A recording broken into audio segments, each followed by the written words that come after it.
Okay, let's unpack this. We are diving deep today into two of the most consequential and, maybe the most frustrating events in modern American history. The assassinations of President John F. Kennedy in 1963 and Dr. Martin Luther King Jr. in 1968. And what's really remarkable is that, decades later, these cases are still not settled in the public's mind, despite all the official investigations. Exactly. Our focus isn't just on the evidence, like the bullets and the timelines, but on the enduring doubt, that pervasive public skepticism that just continues to shadow the official narratives. That's the core of it. We're relying on a whole stack of powerful sources today. We've got public opinion polls that tracked America's faith just, plummeting. We've got analysis of the Warren Report's reception. And the big one, the meticulous findings from the late 1970s House Select Committee on Assassinations, the HSCA. Right, which used new science to reinvestigate both of these tragedies. So our mission here is to really trace the DNA of this distrust. We want to show you why these initial institutional failures and this profound lack of transparency turned what was just skepticism into this outright belief that the government had something to hide. Let's start with Dallas, 1963. It's incredible how quickly confidence in the Warren Commission just evaporated. The Warren Commission, which was set up, put the nation at ease, right? It concluded unequivocally that Lee Harvey Oswald acted alone. A conclusion that had an incredibly short shelf life. The speed of that declining confidence is just astonishing. Just 2 years after the report came out, a Harris survey in September 1966 showed that 46% of Americans already believed Oswald was part of a broader plot. And another 20% were actively unsure. So that's nearly 2/3 of the country rejecting or at least deeply questioning the government's definitive explanation almost right away. And this wasn't just, some fringe thing. This doubt was getting into the establishment. Take a look at Life magazine writer Loudon Wainwright. He had initially praised the Warren Report. He called it the most conscientious documentation of facts he could imagine. Does he was a believer? At first. But later, he wrote that new evidence had, and this is his quote, shaken badly my own comfortable feeling that the case was closed. The official story just wasn't holding up. Here's where it gets really interesting, because the JFK assassination was like the tragic opening act for a decade of profound institutional crisis. Absolutely. The sources draw a very clear line between the skepticism over JFK and the broader failure of the government to keep public trust through the 1970s. The next decade brought Vietnam and Watergate, monumental events that just fundamentally broke the trust between the government and the people. It was the perfect breeding ground for these theories about Kennedy's death to really take hold and peak. And we have the hard data on this. Public trust in the federal government to do the right thing was at a staggering 77% in 1964, right when the Warren Report came out. And by the end of the 1970s, it had cratered to an average of only 20%. That is a total collapse of credibility, not a dip, a collapse. And in that vacuum, of course, the belief in a conspiracy thrived. If the government is lying about a war or covering up crimes in the White House... why would you believe their story about the biggest murder of the century? Exactly. And yet, officials stayed so defensive. Warren Commission member John McCloy famously said he was amazed at the willingness of so much of the public to accept the statements of the charlatans and the sensationalists rather than the facts. But he's missing the point, right? It was the secrecy and the rush to close the case that gave credibility to those so-called charlatans. Which is why, in the 1970s, Congress finally created the HSCA. They wanted to use fresh eyes and, new science to try and settle these questions once and for all. Okay, so let's talk about the HSCA's reinvestigation of JFK. It gets pretty technical, centered on the most controversial piece of the whole puzzle. The single bullet theory, or SBT. Right. The Warren Commission had relied on the Zapruder film, which showed the time between Kennedy and Governor Connolly's reactions was less than 2 seconds. And Oswald's rifle, a bolt-action rifle, needed a minimum of about 2.25 seconds between shots. You just couldn't fire it that fast. So the only way Oswald could be the lone shooter was if one single shot caused 7 different wounds in both men. JFK's neck, Connolly's back, chest, wrist, and thigh. All from one bullet. The famous, or infamous, Exhibit 399, the nearly pristine bullet found on a hospital stretcher. And critics, for years, said there's no way that bullet did all that damage, especially shattering Connolly's wrist, and came out looking so clean. This is where the HSCA brought in the new science. They used something called neutron activation analysis. Which is basically... what? Like a highly sophisticated chemical fingerprinting. That's a great way to put it. They analyzed the trace elements, the atomic structure of the metal fragments left in Connolly's body. And what did they find? Did the science finally kill the single bullet theory? Here's the twist, quite the opposite.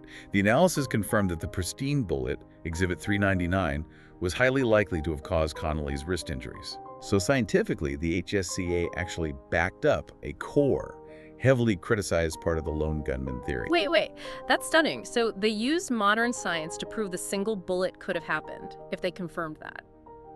How on earth did the HSCA turn around and say there was a high probability of a second shooter? That is the cognitive dissonance the HSCA delivered. It's wild. After supporting the SBT, they then analyzed a Dallas police dictabelt tape using specialized acoustical analysis. Okay. And that analysis led them to conclude there was a high probability that two gunmen fired at President Kennedy. And the science behind that second shooter was all about the timing, right? Exactly. The acoustics indicated just 1.66 seconds between two distinct impulse patterns. Two shots. And we already know Oswald's rifle needed at least 2.25 seconds, so that's impossible for one person. Impossible. Their analysis even suggested locations. One shot from the Texas schoolbook depository, and a second shot from the grassy knoll vicinity. So that's it. That's why the HSCA report is so foundational for modern conspiracy theories. You have the government itself providing a sanctioned framework for believing in two shooters. But we have to be fair.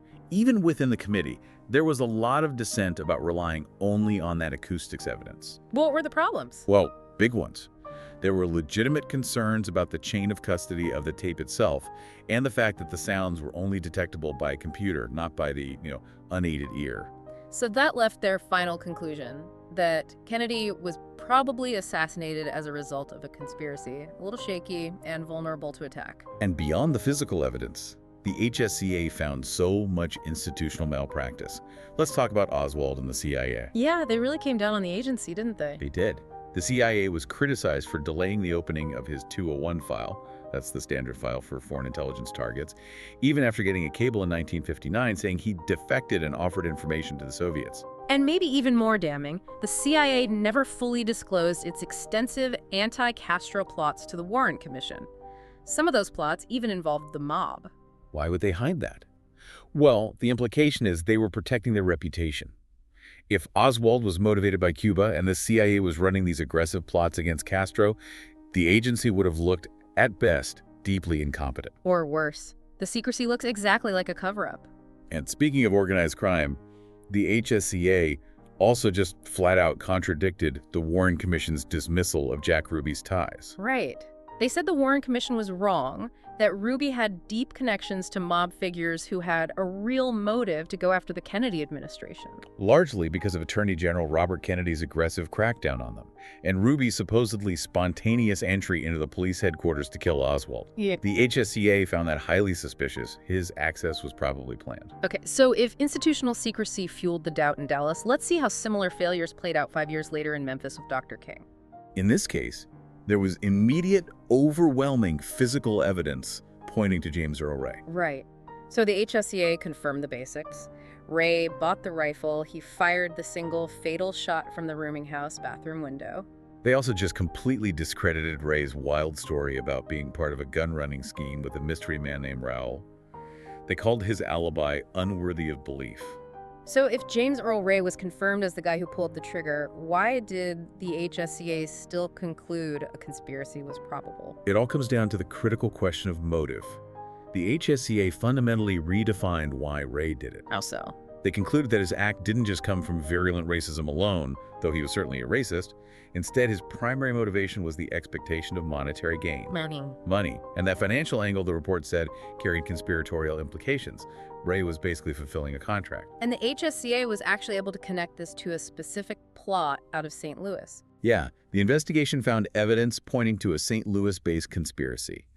They focused on two segregationists, John Kaufman and John Sutherland, who were deep into American Independent Party politics. Good AMP. Yeah. And they had allegedly made a standing offer of $50,000 to murder Dr. King. And how did that offer get to James Earl Ray? Through his brother, John Ray. He was a known criminal, and he was involved with AIP activities around his bar in St. Louis, the Grapevine Tavern. So he was in that world. He was. Yeah. And the committee concluded it was highly probable that John Ray heard about the $50,000 offer and passed it on to James Earl Ray. They even think John was distributing money to his brother periodically, probably from a bank robbery, to keep him going until the big payoff. That's a huge finding. It reframes the whole thing. The act was carried out by one man, but it was essentially a contract killing rooted in a financial conspiracy. And just like in Dallas, the HSCA had to point out severe institutional failures that allowed the assassination to happen or helped Ray escape. We mentioned the Secret Service failures with JFK. They had specific threat info they just didn't use for the Dallas trip. And with MLK, the failures were squarely with the Memphis Police Department. The HSCA noted just alarming lapses. Like what? Well, there was no contingency plan for such a high-profile target. There was a critical 5-minute delay in sealing off the 2-block crime scene. 5 minutes is an eternity. A total eternity. And they failed to broadcast an all-points bulletin for the white Mustang Ray who was driving to surrounding states like Arkansas and Mississippi. This inefficiency just gave Ray a clean, critical head start. We can't possibly talk about the institutional failures around Dr. King without getting into the profound rot within the FBI under J. Edgar Hoover. Hoover's personal, venomous animosity toward Dr. King is just. It's all over the HSCA sources, and it compromises the integrity of the entire bureau. We're talking about Hoover writing comments on internal memos like, King is no good anyway. Or saying that Time magazine had to dig deep in the garbage to come up with this one when King was named Man of the Year. This hatred translated directly into the FBI's disruption program, COINTELPRO. Right, which for anyone who doesn't know, was a secret project to survey, infiltrate, and just destroy American political organizations they saw as subversive. And Dr. King was a primary target. The harassment campaign against Dr. King went on right up to the day he died. The committee found files showing plans authorized just 2 days before the assassination to send anonymous letters to discredit him. There's a tragic irony there, though. That continued harassment is what led the HSCA to conclude the FBI probably didn't have foreknowledge of the assassination. Their reasoning was pretty simple, right? Why would you keep planning this extensive national harassment campaign against a man you knew was about to be killed? It doesn't make any sense. And beyond the harassment, the Bureau's coordination with the media was exposed. The HSCA found this bizarre case where the FBI literally drafted an editorial attacking King for his work in the Memphis sanitation strike. And a newspaper published it. The St. Louis Globe-Democrat published it, almost word for word, just 2 days before the assassination. This level of institutional bias shows the federal government was actively trying to discredit the victim, not just investigate the crime. So what does this all mean? Well, when you synthesize all these findings, you see the HSCA gave the American public 2 really complicated truths that didn't neatly resolve either case. Right. In the MLK case, they confirmed James Earl Ray pulled the trigger, but they established this high probability of a financial conspiracy coming out of St. Louis. In the JFK case, it's even messier. The scientific evidence simultaneously confirmed a crucial element of the lone gunman theory. The single bullet was feasible. While also introducing the acoustic evidence suggesting a high probability of a second shooter from the grassy knoll. The government was confirming 2 completely contradictory scientific findings. So the enduring legacy here isn't solved cases. It's the persistence of profound institutional misconduct. The initial rush of the Warren Report, the secrecy from the FBI and CIA, the failures of local police, it all just utterly destroyed the public's ability to accept a clean narrative. Which is why the debate over Oswald acting alone and the real motive for Ray's actions continue to rage on for successive generations. The institutions that were supposed to find the truth prioritized protecting themselves over full disclosure. Indeed. And it leaves you with a really unsettling question. When governments struggle to provide full disclosure and act impartially in these moments of national tragedy, does that secrecy create a vacuum that conspiracy theories are almost destined to fill? What kind of system do we need to create to make sure the search for truth is prioritized over protecting institutional reputation, so that doubt finally stops being the defining feature of these tragedies?